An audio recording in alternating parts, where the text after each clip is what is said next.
ગોપનાથ સહિત ધાર્મિક મંદિરોમાં ભાવનગર પોલીસ દ્વારા સીસીટીવી કેમેરા મુકાયા। ભાવનગર પોલીસ વડાના માર્ગદર્શન હેઠળ કુલ 309 સીસીટીવી કેમેરા મુકાયા। જિલ્લામાં કોઈપણ મંદિરોમાં કે જાહેર સ્થળો ઉપર કોઈ ઘટના બને કે ગુન્હા શોધવા અને પોલીસની તપાસને વધુ અસરકારક બનાવવા સીસીટીવી કેમેરા મુકાયા। જિલ્લામાં જનભાગીદારીથી સીસીટીવી કેમેરા મુકાયા। જિલ્લામાં કાયદો અને વ્યવસ્થાની જાળવણીના ભાગરૂપે જનતાની સુરક્ષાનો માહોલ બની રહે તે માટે અને ગુનેગારો આવારા તત્વો કોઈપણ ધાર્મિક મંદિરોમાં જાહેર સ્થળો ઉપર જનતાને નુકસાન ન કરે તે માટે અને કોઈપણ ગુન્હા ઉકેલવામાં સરળતા રહે તે માટે સીસીટીવી કેમેરા મુકાયા।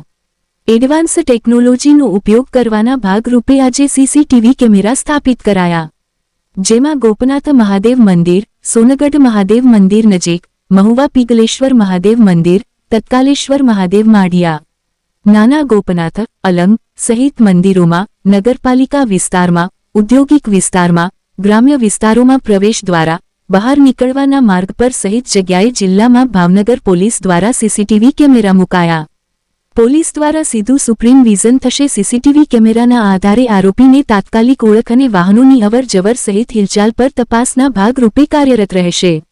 પોલીસ અધિકારીઓના જણાવ્યા મુજબ સીસીટીવી કેમેરા મુકાઈ ચૂક્યા છે અને હજુ જિલ્લામાં વધુ કેમેરા મૂકવાની કામગીરી ચાલુ છે।